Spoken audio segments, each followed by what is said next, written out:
Welcome to our channel. आज हम देखने वाले हैं कुछ most important MCQ from Indian polity. ये सारे कॉम्पिटिटिव एग्जाम्स के लिए बहुत ज़्यादा इंपॉर्टेंट है। तो चलिए बिना टाइम वेस्ट करते हुए इस वीडियो को स्टार्ट करते हैं और यहाँ पे कुछ यूनिक और इंपॉर्टेंट क्वेश्चंस हम देखेंगे जो कि आपके एग्जाम्स में आगे पूछे जा सकते हैं। तो चलिए आप बिना टाइम वेस्ट करते हुए इस वीडियो को स्टार्ट करते हैं। The original version of Indian constitution were printed, typed, hand written, digital format. तो ओरिजिनल जो कॉन्स्टिट्यूशन है, जिन्हें ओरिजिनल जो वर्जन है, ये बेसिकली हिंदी और इंग्लिश में जो है ये लिखा गया है। बेसिकली ये हैंड रिटन है। तो आपको याद रखना है ये जो इंडियन कॉन्स्टिट्यूशन है ओरिजिनल वर्जन जो है ये हिंदी और इंग्लिश में दोनों में अवेलेबल है और दोनों जो है ये हैंड रिटन है। तो यहाँ पे ये आपको ध्यान रखना है। Original constitution of India was hand written by. तो ओरिजिनल कॉन्स्टिट्यूशन ऑफ इंडिया जो है ये हैंड रिटन किन के द्वारा ये लिखा गया था? तो यहाँ पे इंग्लिश वर्जन का हम बात कर रहे हैं। जो इंग्लिश वर्जन है ये किन के द्वारा बेसिकली लिखा गया था? बिहारी नारायण रायजादा, वसंत कृष्णन वैद्या, आचार्य नंदलाल बोस, बिहार राम मनोहर सिन्हा। तो इसका जो सही आंसर है ये है ऑप्शन 1 बिहारी नारायण रायजादा। तो बिहारी नारायण रायजादा जो है इन्होंने जो है लिखा है इंग्लिश वाला, जो इंग्लिश वर्जन है ऑफ इंडियन कॉन्स्टिट्यूशन ये इनके द्वारा ही लिखा गया है। अगर हिंदी का हम बात करें तो जो कैलीग्राफी है ये दिया गया है इनके द्वारा, वसंत कृष्णन वैद्या के द्वारा दिया गया है। तो एक ही क्वेश्चन में ये दोनों ऑप्शन एक साथ नहीं हो सकते क्योंकि हिंदी वाला जो है इनके द्वारा लिखा गया है और इंग्लिश वाला इनके द्वारा लिखा गया है। अगर हम बात करें बिहार राम मनोहर सिन्हा, तो इन्होंने जो है हमारा जो प्रेम्बल है इंडियन कॉन्स्टिट्यूशन का, तो इनका बॉर्डर को डिज़ाइन किया है। इसके साथ साथ अलग अलग जो छोटे छोटे पेंटिंग्स है वहाँ पे यहाँ पे इनके द्वारा जो है ये डिज़ाइन किया गया है। आचार्य नंदलाल बोस जो हैं ये शांति निकेतन से थे और जितना भी कॉन्स्टिट्यूशन में इंपॉर्टेंट पेंटिंग्स है इनके द्वारा किया गया है और इनके स्टूडेंट्स के द्वारा किया गया है। तो कॉन्स्टिट्यूशन के जितने भी इंपॉर्टेंट फैक्ट्स हैं उनको हमने कवर कर दिया है एक वीडियो में। इस वीडियो को आप देख लें, इसका लिंक डिस्क्रिप्शन में दे दिया गया है। इंडियन कॉन्स्टिट्यूशन के जितने भी इंपॉर्टेंट इसी तरह के फैक्ट्स हैं सबको एक ही वीडियो में हमने कवर कर दिया है। How many times constitution of India is amended सो फार? 100, 101, 102, 104। तो इसका जो सही आंसर है ये है ऑप्शन 4 104। तो अभी तक 104 बार जो है इसमें अमेंडमेंट हो चुके हैं। इंडियन कॉन्स्टिट्यूशन में जो है अभी तक 104 बार अमेंडमेंट हो चुके हैं। लास्ट अमेंडमेंट जो है 104वां अमेंडमेंट जब हुआ था ये 25 जनवरी 2020 को ये हुआ था। ये डेट आप याद रख सकते हैं। और यहाँ पे क्या हुआ था, जो एंग्लो इंडियन सीट्स हैं, रिजर्व सीट्स हैं लोकसभा में और स्टेट असेंबली में, इनको हटा दिया गया था और साथ में ST SC का जो सीट्स हैं इन्हें एक्सटेंड कर दिया गया था ये लोकसभा में और स्टेट असेंबली में। तो ये हुआ था बेसिकली 104th अमेंडमेंट में। First country to begin constitution with preamble is United Kingdom, USA, France, Germany. तो इसका सही आंसर है ऑप्शन 2 USA। USA पहला कंट्री है जिन्होंने अपना कॉन्स्टिट्यूशन प्रीएम्बल से स्टार्ट किया था।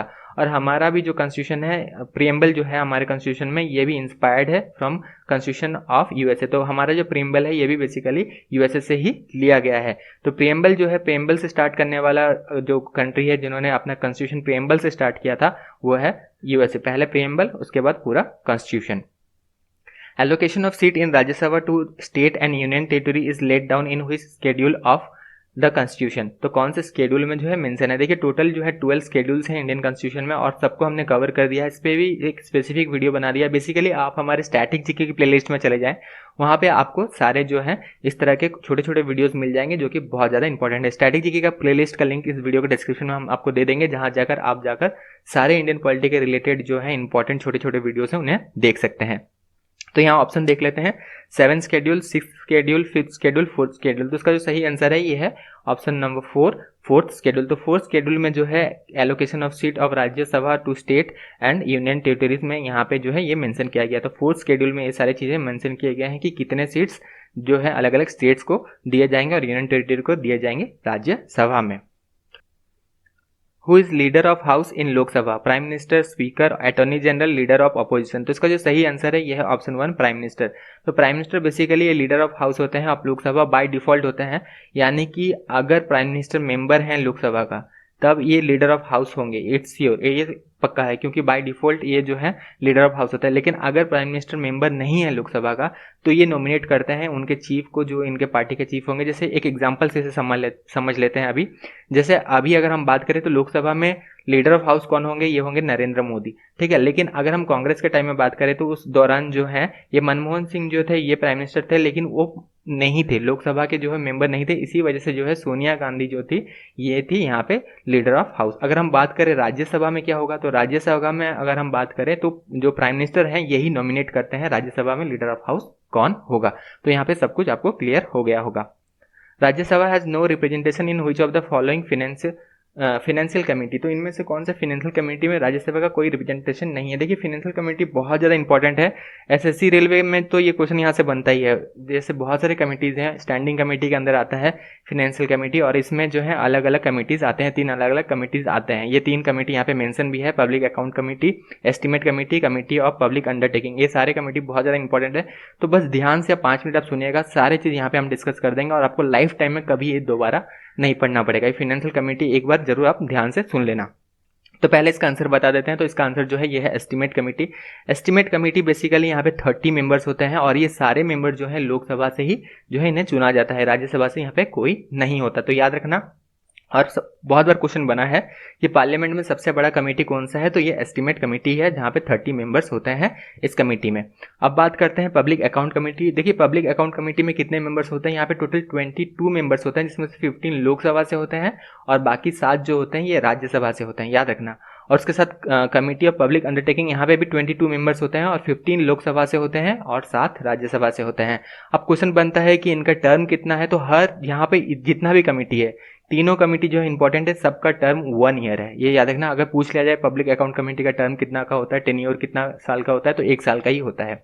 अब बात कर लेते हैं चेयरमैन। तो पब्लिक अकाउंट कमेटी में जो चेयरमैन बनते हैं ऑपोजिशन से होते हैं, ये बिल्कुल ध्यान रखना। अभी जो है ऑपोजिशन में कौन है, कांग्रेस है, तो कांग्रेस से कोई होगा। एस्टिमेट कमेटी में जो चेयरमैन तो ऑपोजिशन से नहीं होगा, वही सेम ही जो है रूलिंग पार्टी से ही यहाँ पे चेयरमैन बनाया जाता है। और कमेटी ऑफ पब्लिक अंडरटेकिंग में भी चेयरमैन जो है ये रूलिंग पार्टी से बेसिकली होते हैं और यहाँ पे चेयरमैन जो है राज्यसभा से नहीं हो सकता है। कमेटी ऑफ पब्लिक अंडरटेकिंग में भले ही 7 मेंबर है यहाँ पे राज्यसभा का, लेकिन यहाँ पे राज्यसभा से चेयरमैन नहीं बनाया जा सकता है। तो ये सारी चीज़ बिल्कुल ध्यान में रखना, बहुत बार यहाँ से क्वेश्चन बना है आगे भी। तो जितने भी चीज़ यहाँ पे हमने डिस्कस किया फाइनेंशियल कमेटी को लेके बहुत ज़्यादा इंपॉर्टेंट है और फाइनेंस कमेटी में ये 3 कमेटी आते हैं, ठीक है, ये बिल्कुल याद रखना, ये 3 कमेटी आते हैं। ये सारे क्वेश्चन बहुत बार बहुत सारे अलग अलग कम्पिटिटिव एग्जाम में पूछे जा चुके हैं। Newspaper and printing press come under union list, state list, concurrent list, none of the above. तो इसका जो सही आंसर है ये है option 3 concurrent list. Concurrent list वो लिस्ट होता है जहाँ पे दोनों सेंटर एंड स्टेट दोनों ही लॉ बना सकते हैं। और शेड्यूल जो 7 में अगर हम बात करें तो यहाँ पे मेंशन किया गया है कि जो अलग अलग जो है किसमें कौन से सब्जेक्ट में कौन लॉ बना सकता है, अलग अलग जो है लिस्ट यहाँ पे मेंशन कर दिया गया है। तो जितने भी स्केड्यूल्स हैं उनको पढ़ लेना, 7 शेड्यूल में ये सारी चीज़ें दिए गए हैं। तो newspaper and printing press basically जो है ये कंकरेंट लिस्ट में आता है। उसके बाद एजुकेशन बात कर लें, ये भी आता है कंकरेंट लिस्ट में। इलेक्ट्रिसिटी आता है, लेबर यूनियन, ये सारे आते हैं कंकरेंट लिस्ट में। Floating is the name of parliament of which country. तो ये बहुत ज़्यादा इंपॉर्टेंट है, name of parliament of different countries, इसको भी हमने कवर कर दिया है।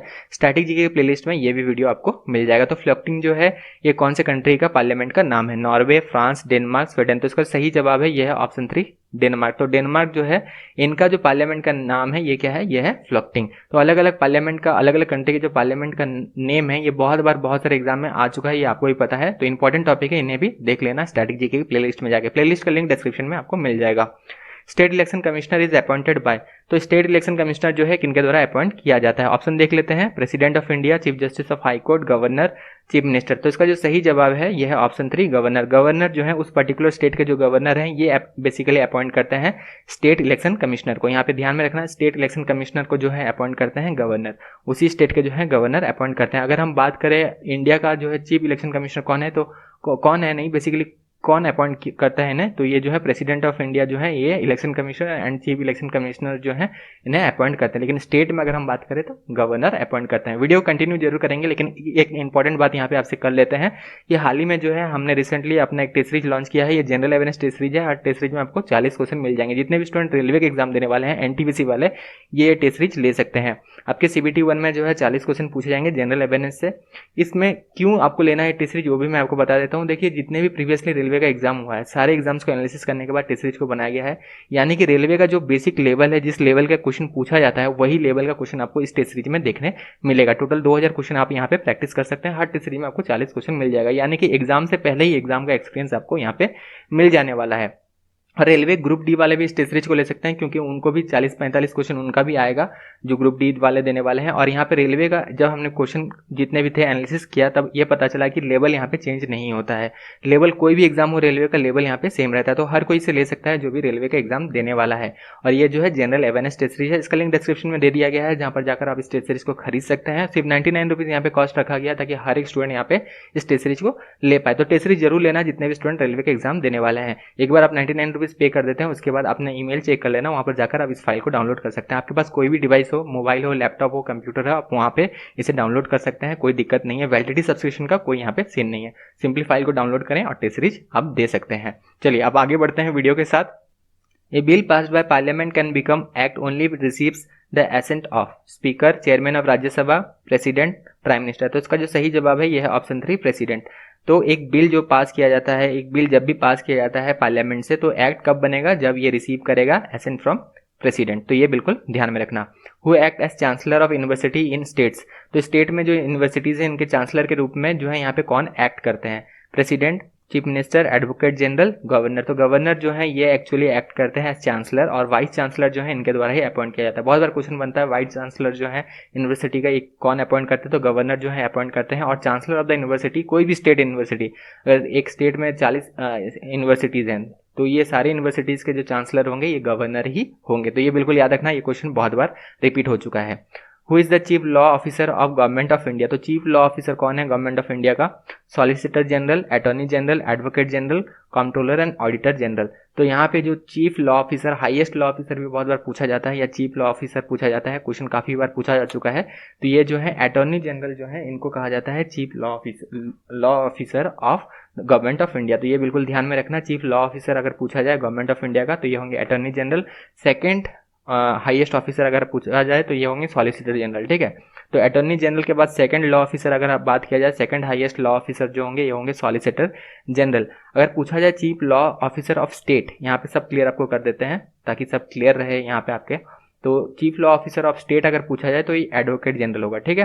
तो ये सारे आप क्लियर रखें, chief law officer of state पूछा जाए तो एडवोकेट जनरल। अब कंट्रोलर एंड ऑडिटर जनरल क्या करते हैं, ये क्या है, ये बेसिकली हेड है of audit, Indian audit and account department. तो इसका ये बेसिकली हेड है। तो कोई भी क्वेश्चन यहाँ से बने, गलती मत करना एग्जाम में, एकदम बहुत बार ये क्वेश्चन रिपीट होता है, तो बिल्कुल ध्यान से देखना आगे ऑप्शन, उसके बाद सही ऑप्शन को जो है चूज करना।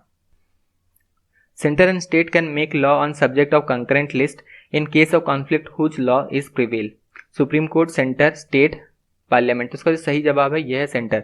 मान लीजिए सेंटर एक लॉ बनाता है, कंकरेंट लिस्ट, मान लीजिए एक एग्जांपल लेके देखते हैं, जैसे एजुकेशन जो है कंकरेंट लिस्ट में आता है, सेंटर एक लॉ बनाता है, स्टेट एक लॉ बनाता है। तो दोनों के बीच में जो है कॉन्फ्लिक्ट अगर होता है तो यहाँ पे जो है जो सेंटर का लॉ है ये बेसिकली ज़्यादा पावरफुल है, तो ये प्रिवेल करेगा। तो यहाँ पे याद रखना, अगर कंकरेंट लिस्ट में कोई भी लॉ बनाया जाता है, अगर सेंटर और स्टेट के बीच कॉन्फ्लिक्ट होता है तो यहाँ पे सेंटर के लॉ को ये जो है ज़्यादा पावरफुल है और ये प्रिवेल करेगा। तो यहाँ पे ये भी आपको क्लियर हो गया होगा। तो कुछ यूनिक क्वेश्चंस को भी हम देख रहे हैं, यहाँ पे कुछ क्लियरिटी भी हम ला रहे हैं। ऐसे क्वेश्चन पूछे जा सकते हैं, घुमा फिरा के ऐसे क्वेश्चन जो है अलग अलग तौर पे जो है अलग अलग एग्जाम्स में पूछे जा चुके हैं। तो ये जितना भी क्वेश्चन को घुमा लिया जाए, आपको अगर कॉन्सेप्ट क्लियर है, चीजें अगर क्लियर हैं तो आप आंसर बिल्कुल दे सकते हैं। Supreme court consist of how many जज, तो ये भी क्वेश्चन पूछा गया है, डायरेक्ट इनडायरेक्टली ये भी पूछा गया है। तो सुप्रीम कोर्ट में जो है कितने जज होते हैं टोटल, 25, 29, 31, 36। तो इसका जो सही जवाब है ये है 31, including chief justice of India. Chief justice of India जो है CJI शॉर्ट फॉर्म में, चीफ जस्टिस ऑफ इंडिया जो है इनको इंक्लूड करके टोटल 31 जज होते हैं सुप्रीम कोर्ट में। और सारे जज को जो है ये अपॉइंट किया जाता है बाय प्रेसिडेंट ऑफ इंडिया। जितने भी जज हैं, जो जजेस of supreme court are appointed by president of India, ये भी याद रखना। टोटल 31 है, इंक्लूडिंग, यहाँ पे देखिए क्वेश्चन कैसे बनता है, excluding chief justice of India बनता है। एक्सक्लूडिंग पूछा जाएगा तो 30, इंक्लूडिंग पूछा जाएगा तो 31, इंक्लूडिंग एक्सक्लूडिंग कुछ नहीं लिखा है तो 31। देखिए क्वेश्चन किस तरह घुमाया जाता है। अब पूछा जाएगा अगर हाई कोर्ट में, तो हाई कोर्ट में ऐसा कुछ नहीं होता है। हाई कोर्ट में वर्कलोड के बेसिस में होता है, जितना ज़्यादा वर्कलोड है उस हिसाब से जो है यहाँ पे जजेस होते हैं। यहाँ पे कोई नंबर नहीं है, ऐसे नंबर वाला कोई सिस्टम नहीं है कि कितने नंबर ऑफ जजेस को अपॉइंट किया जाएगा, जो कंपलसरी है। सुप्रीम कोर्ट में जो है ये 31 जजेस होते हैं। हाई कोर्ट में ऐसा कुछ भी नहीं है, लेकिन हाई कोर्ट के जज जो है ये भी अपॉइंट किए जाते हैं प्रेसिडेंट के द्वारा। अब बात है कि अगर सुप्रीम कोर्ट में ज़्यादा वर्कलोड पड़ गया तो क्या किया जाएगा। अगर 31 जजेस हैं और ज़्यादा वर्कलोड पड़ गया तो क्या किया जाएगा। तो चीफ जस्टिस ऑफ इंडिया जो है ये हाई कोर्ट से जो है एडहॉक जज जो है इनको टेम्प्रेरी बेसिस में इन्हें अपॉइंट कर सकते हैं। तो ये भी याद रखना, एडहॉक जज जो है जिनको अपॉइंट किया जाता है सुप्रीम कोर्ट में, उनको किनके द्वारा अपॉइंट किया जाता है, चीफ जस्टिस ऑफ इंडिया के द्वारा अपॉइंट किया जाता है फॉर टेम्प्रेरी बेसिस। अगर ज़्यादा वर्कलोड है तब ये किया जा सकता है। अब आगे बढ़ते हैं। State are given representative in Rajya Sabha on the basis of, तो स्टेट जो है ये रिप्रेजेंटेटिव देते हैं अपना in Rajya Sabha on the basis of area of the state, population, number of district, development. तो इसका सही जवाब है पॉपुलेशन। जिस स्टेट का पॉपुलेशन सबसे ज़्यादा होगा वहाँ पे सबसे ज़्यादा रिप्रेजेंटेटिव रहेंगे राज्यसभा में। जैसे उत्तर प्रदेश सबसे ज़्यादा यहाँ पे राज्यसभा में इनके रिप्रेजेंटेटिव्स हैं। क्यों? क्योंकि इसका पॉपुलेशन बहुत ज़्यादा है। अगर स्टेट बेसिस में होता तो राजस्थान होता, लेकिन राजस्थान नहीं है, उत्तर प्रदेश है, क्योंकि उत्तर प्रदेश का पॉपुलेशन जो है बहुत ज़्यादा है, इस वजह से जो है सबसे ज़्यादा सीट राज्यसभा का होगा। उसके बाद नेक्स्ट इसी तरह होगा, जिसका पॉपुलेशन के हिसाब से यहाँ पे नंबर जो है नंबर ऑफ सीट्स राज्यसभा में ये यहाँ पे डिसाइड किए जाते हैं। Which schedule is related to land reform and abolition of zamindari system. बहुत इंपॉर्टेंट है ये क्वेश्चन। 8, 9th, 10th, 11th। तो इसका जो सही आंसर है ये है 9th शेड्यूल। 9th शेड्यूल में जो है ये दिया गया है 9th schedule is related to land reform and abolition of zamindari system. जो 12 शेड्यूल्स हैं इनको बिल्कुल पढ़ लेना। बहुत सारे एग्जाम्स में बहुत बार यहाँ से क्वेश्चन बनता है। जो इंपॉर्टेंट शेड्यूल्स हैं इनको पढ़ लेना, 12 शेड्यूल्स को पढ़ लेना। इस पर वीडियो बना दिया गया है स्टैटिक जीके के प्लेलिस्ट में, आप जरूर जाना, लिंक डिस्क्रिप्शन में दे दिया गया है। When central government becomes all powerful and state goes into total control of center, तो कब ये होता है, सेंट्रल गवर्नमेंट कब टोटल पावरफुल बन जाता है और स्टेट भी जो है सेंट्रल के कंट्रोल में चला जाता है। During election, during emergency, during natural disaster, during epidemic. तो इसका जो सही जवाब है ये है ऑप्शन 2, ड्यूरिंग इमरजेंसी। इमरजेंसी के दौरान जो है स्टेट पावरफुल नहीं रहता और स्टेट में भी जो है सेंट्रल इसमें जो है ये पूरा पावरफुल बन जाता है और स्टेट भी ये अंडर कंट्रोल सेंट्रल के कंट्रोल में चला जाता है। तो ये बिल्कुल याद रखना, ड्यूरिंग इमरजेंसी सेंट्रल गवर्नमेंट के पास सारा पावर रहता है, ठीक है। स्टेट गवर्नमेंट उस समय उतना पावरफुल नहीं होता है। तो अगर हम बात करें इमरजेंसी के दौरान में तो central government is all powerful, ये बिल्कुल ध्यान में रखना। Knesset is parliament name of which country, Russia, Turkey, Israel, Germany. तो नेसेट जो है ये पार्लियामेंट किस कंट्री का नाम है, parliament of name of which country. तो नेसेट जो है बेसिकली इजराइल का अगर हम बात करें तो इजराइल का बेसिकली नेसेट जो है ये पार्लियामेंट का नाम है, ठीक है। तो यहाँ पे बिल्कुल ये ध्यान रखना। तो वीडियो यहीं तक था। वीडियो कैसा लगा कमेंट बॉक्स में जरूर बताना। वीडियो पसंद आया तो ज़्यादा से ज़्यादा शेयर करना और अभी तक अपने चैनल को सब्सक्राइब नहीं किया तो चैनल को जरूर सब्सक्राइब कर लेना। और अभी तक अपने टेस्ट सीरीज नहीं लिया तो टेस्ट सीरीज जरूर ले लेना, लिंक भी इसका डिस्क्रिप्शन में दे दिया गया है जहाँ पर जाकर आप इस टेस्ट सीरीज को भी खरीद सकते हैं। तो all the best, thank you.